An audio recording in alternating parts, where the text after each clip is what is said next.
마츠모토 레토의 무서운 이야기. 오늘 제가 들려드릴 무서운 이야기 주제 제목은요,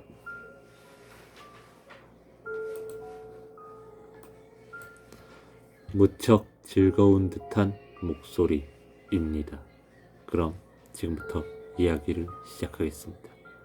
이야기 스타트.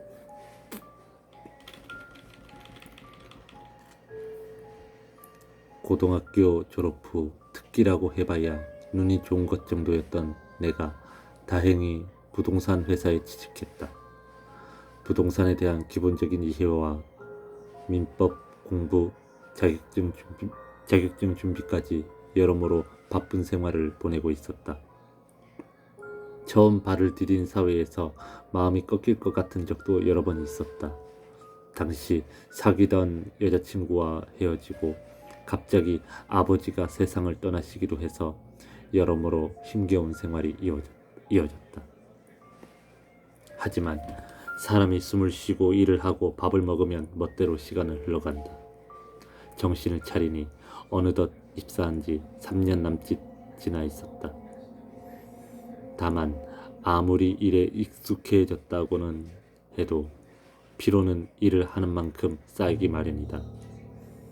정말 가끔 있는 연휴 전날 밤이라도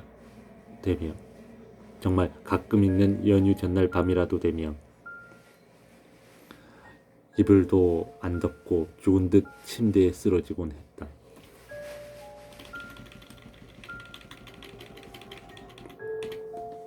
그렇게 날이 밝은 연휴 첫날 토요일, 아마 5월 중순쯤이었을 것이다. 창문으로 들어오는 기분 좋은 바람에 눈을 뜨니 이미 10시가 넘어 있었다. 집에서 나갈 마음도 뭘 딱히 할 마음도 들지 않았지만 멍하니 오늘은 뭘 할까 생각하고 있었다. 창밖에서 저 멀리 목소리가 들려왔다. 조금 기다리라니까. 에이짱, 조금 기다려. 무척 즐거운 듯한 여자 목소리였다. 멍하니 침대에 누워있자니 다시 한번 그 목소리가 들려왔다. 아이랑 술래잡기라도 하며 놀고 있는 건가 싶어 무거운 몸을 일으켜 창가에 섰다. 아무래도 목소리는 길 오른편에서 들려오는 것 같다.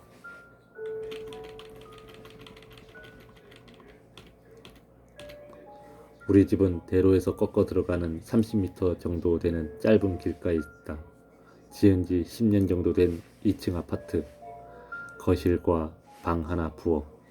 양옆에도 맞은편에도 그 옆에도 똑같이 아파트가 있다.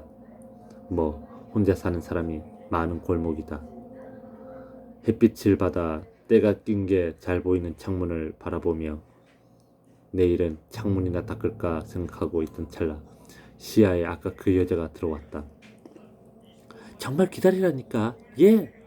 나는 그 여자를 평생 잊지 못하겠지. 황록색 가디건에 청바지를 입은 갈색 머리, 시원스레 건강해 보이는 얼굴에 기가 막히게 행복해 보이는 미소를 띄우고 있다.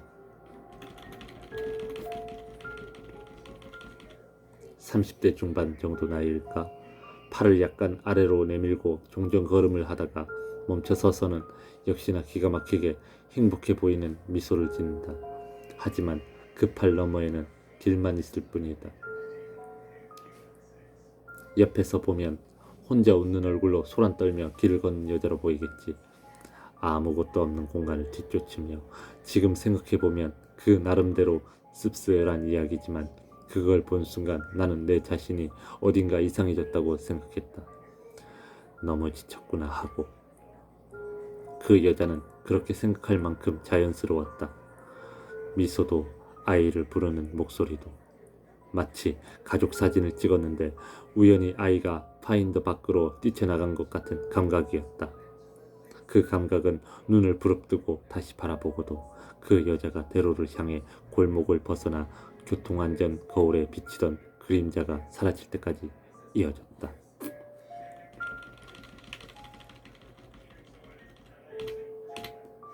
여자가 이상한 것일까? 내가 이상한 것일까?